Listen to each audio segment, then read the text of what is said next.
Hello दोस्तों, SK tutorial में आपका स्वागत है।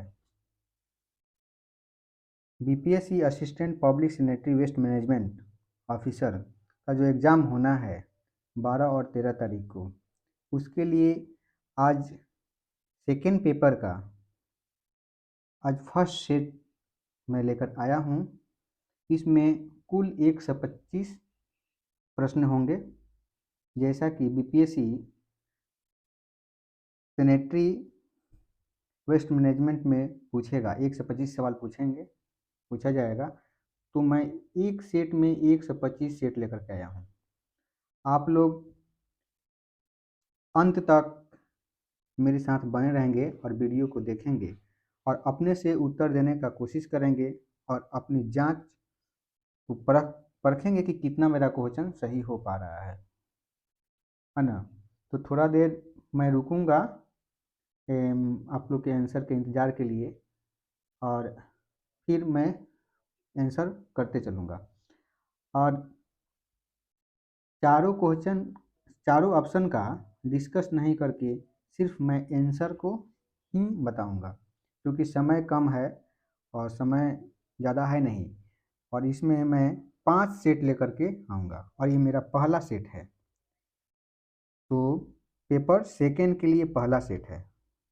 तो सबसे पहले मेरे चैनल को आप लोग सब्सक्राइब कर दें, शेयर कर दें और लाइक कर दें। सब्सक्राइब कर ही दें, क्योंकि इसमें मैं 5 सेट लेकर के आऊँगा और 5 वीडियो मेरा आएगा इसके लिए, सैनिटरी वेस्ट मैनेजमेंट के सेकेंड पेपर के लिए। तो चलिए हम शुरू करते हैं पहला प्रश्न से।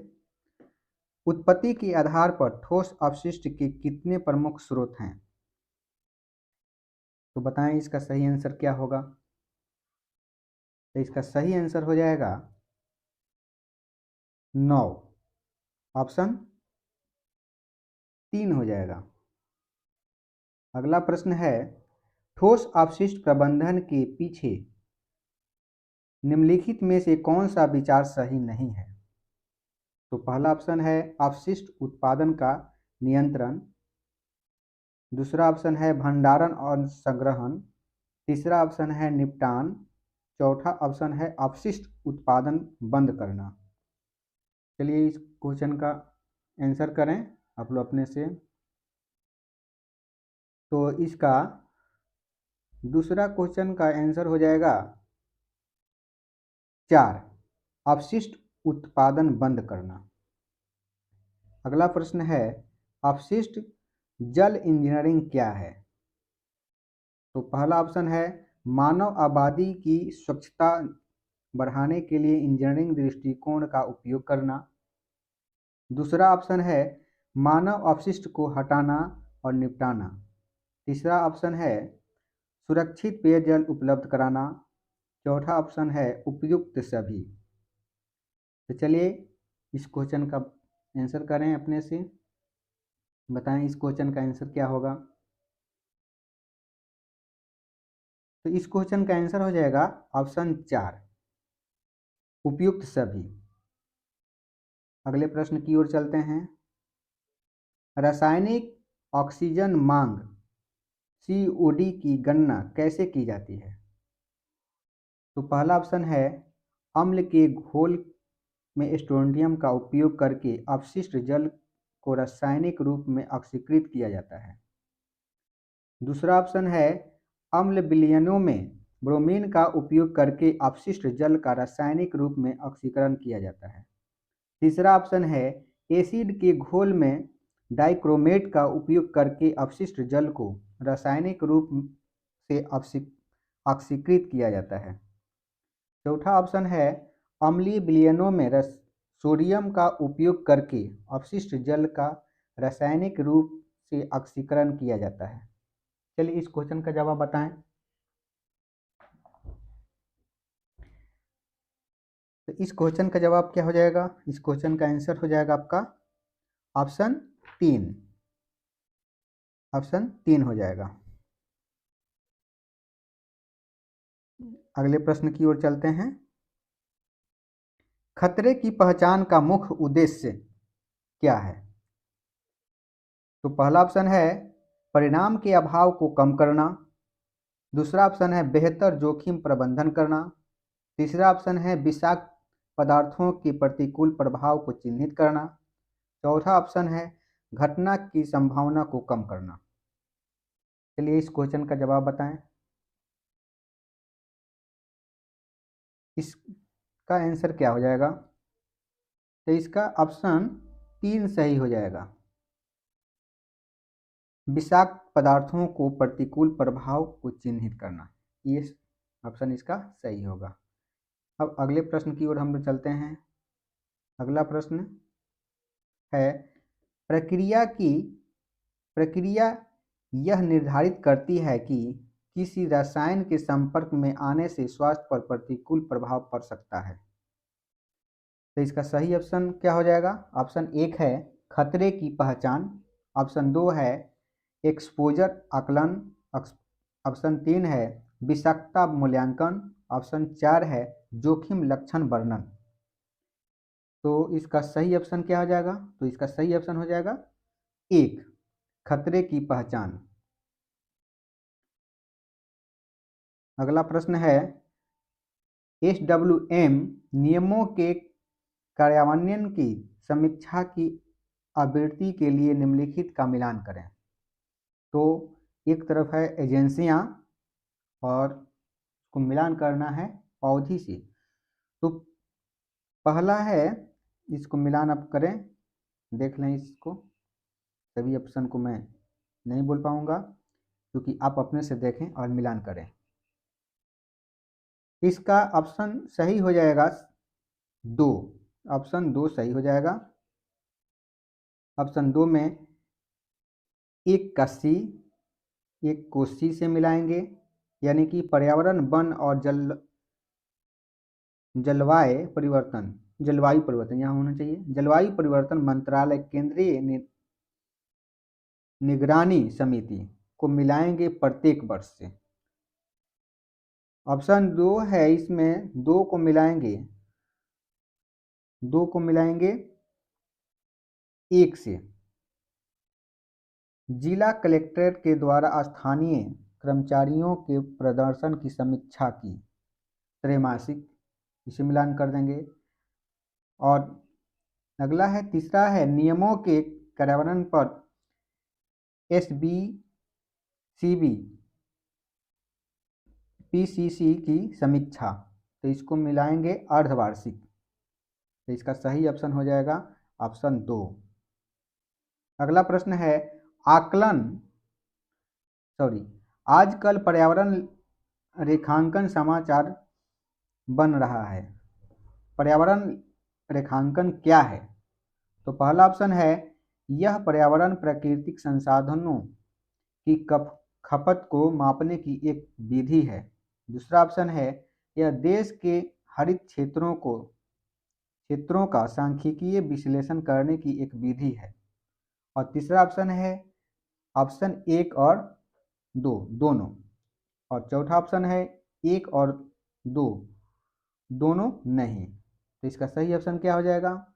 इसका सही ऑप्शन हो जाएगा ऑप्शन 1, यह पर्यावरण प्राकृतिक संसाधनों की खपत को मापने की एक विधि है। इसका सही ऑप्शन यही हो जाएगा। अगले प्रश्न की ओर चलते हैं। अगला प्रश्न है निम्नलिखित कथनों पर विचार कीजिए। तो आप इसमें देखेंगे, पहला है कणीय प्रदूषकों के कारण धुंध होती है तथा दृश्यता प्रभाव कम हो जाता है। दूसरा है फ्लाई ऐश, एरोसोल और अन्य धातु कण ऐसे प्रदूषकों के उदाहरण हैं। उपरोक्त में कौन सा या कौन से सही हैं? चलिए इस क्वेश्चन का आंसर करें। तो इसका सही ऑप्शन हो जाएगा 3। इसका सही ऑप्शन 3 हो जाएगा। 1 और 2 दोनों हो जाएगा इसमें। अगले प्रश्न की ओर चलते हैं। निम्नलिखित में से कौन द्वितीयक प्रदूषक नहीं है? पहला ऑप्शन है धूम कोहरा। दूसरा ऑप्शन है SO2। तीसरा ऑप्शन है H2O2, चौथा ऑप्शन है O3। चलिए इस क्वेश्चन का आंसर करें।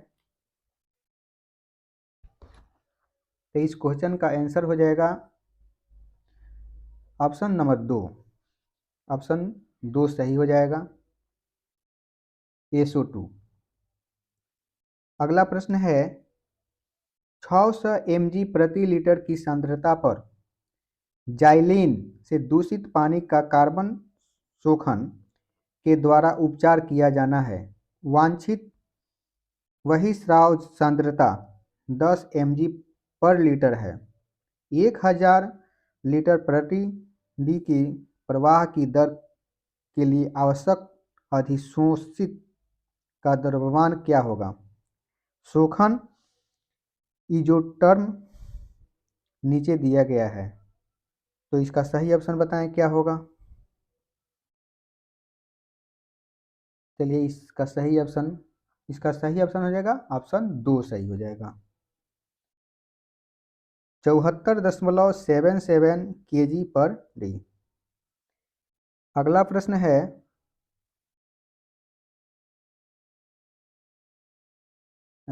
है ठोस अपशिष्ट प्रबंधन की कार्यात्मक घटकों की संख्या है। ठोस अपशिष्ट प्रबंधन के कार्यात्मक घटकों की संख्या है। चलिए इस क्वेश्चन का सही आंसर करें क्या होगा। तो इसका सही ऑप्शन हो जाएगा 4। ठोस अपशिष्ट प्रबंधन के कार्यात्मक घटकों की संख्या कितनी है? 6 है। तो ऑप्शन 1 में दिया है 3, 2 में 4, 3 में 5 और 4 में 6। तो इसका सही ऑप्शन 6 हो जाएगा। ठोस अपशिष्ट प्रबंधन की कार्यात्मक घटकों की संख्या कितनी है? 6। अगला प्रश्न है ISWM शब्द का अर्थ है।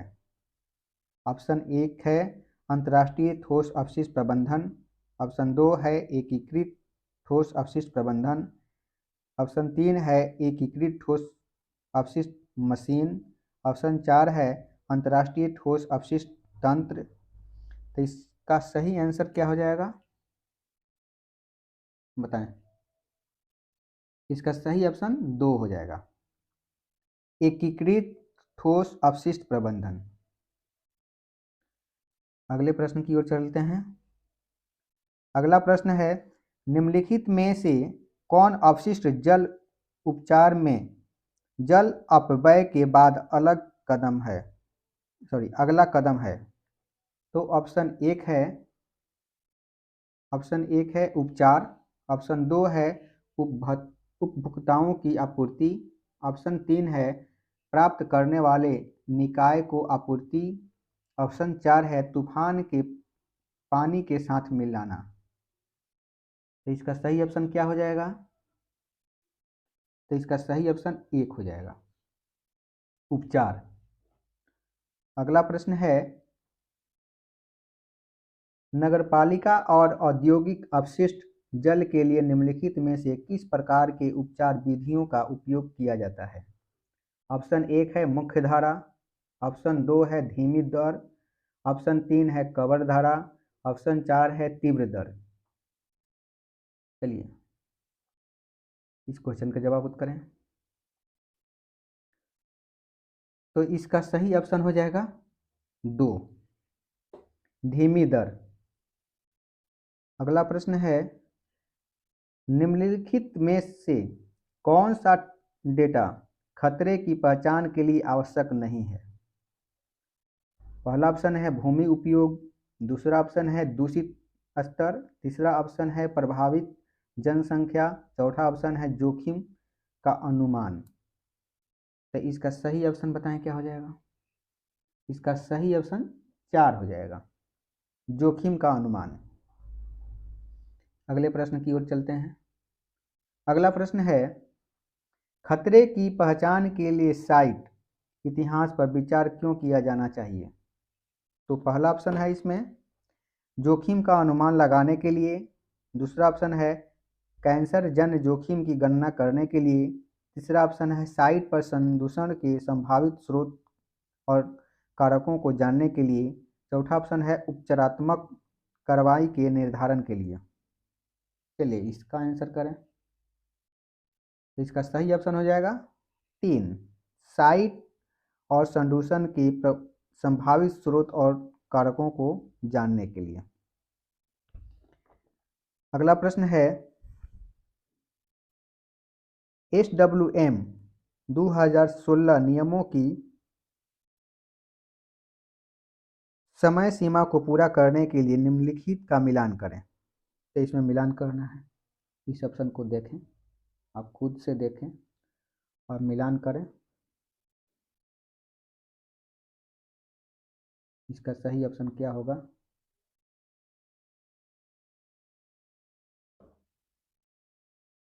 अब बताएं इसका आंसर क्या हो जाएगा। ऑप्शन ये है आपके सामने। तो इसका सही ऑप्शन हो जाएगा 4, 1 का डी, 2 का ए, 3 का बी और 4 का सी। अगला प्रश्न है सामान्य लेकिन विभेदित जिम्मेदारियां और संबंधित क्षमताएं।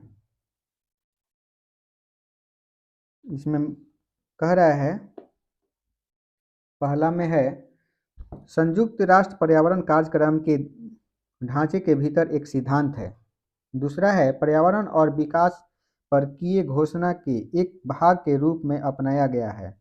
उपरोक्त में से कौन सा या कौन से कथन सही है?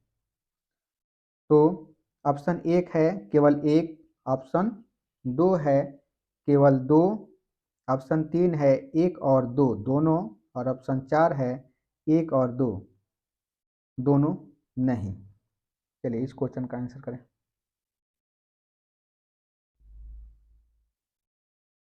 तो इसका सही ऑप्शन हो जाएगा ऑप्शन 2,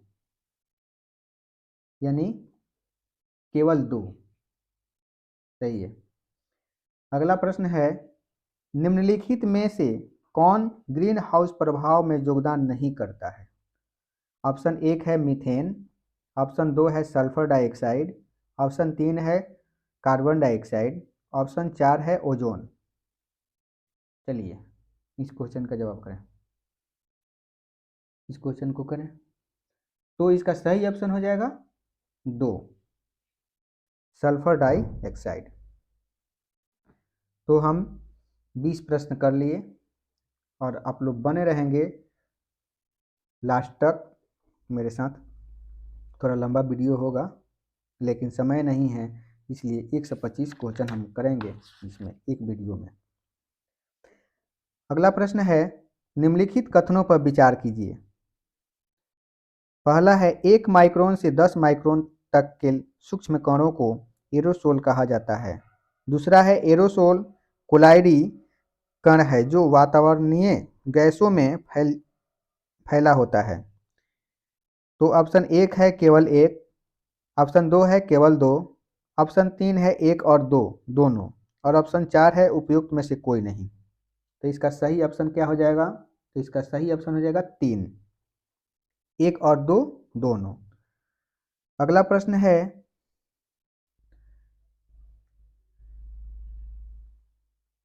Zn2+ के 10⁻³ m युक्त ZnOH का होल ट्वाइस के 1 बिलियन में 8 × 10⁻⁸ का बिलियता गुणनफल क्या है? गुणनफल है किस pH पर Zn2+ बिलियन से अवक्षेपित होगा?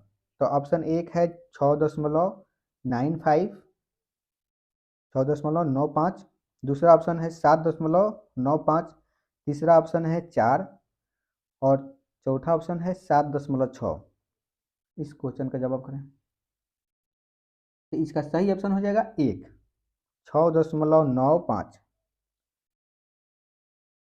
अगला प्रश्न है सरकार के किस नियम के तहत आज ठोस कचरा प्रबंधन के दिशा निर्देशों का पालन किया जाता है? ऑप्शन 1 है नगर ठोस अपशिष्ट नियम 2000, दूसरा ऑप्शन है नगर ठोस अपशिष्ट नियम 2016, तीसरा ऑप्शन है ठोस अपशिष्ट नियम 2000, चौथा ऑप्शन है ठोस अपशिष्ट नियम 2016। चलिए इस क्वेश्चन का जवाब करें।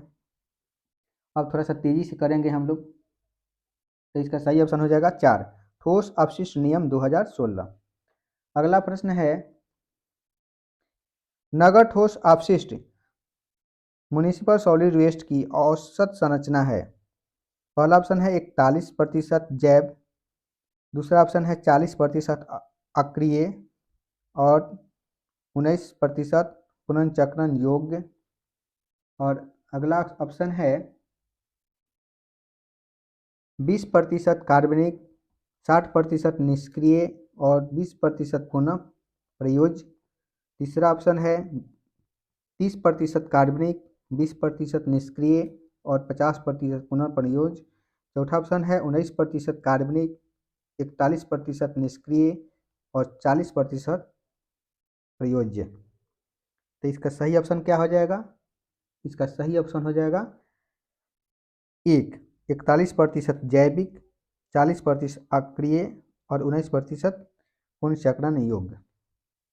अगला प्रश्न है, अपशिष्ट जल के निष्कासन के लिए अपशिष्ट जल के निकास के लिए प्रयुक्त पाइपों का न्यूनतम व्यास कितना होता है? पहला ऑप्शन है 1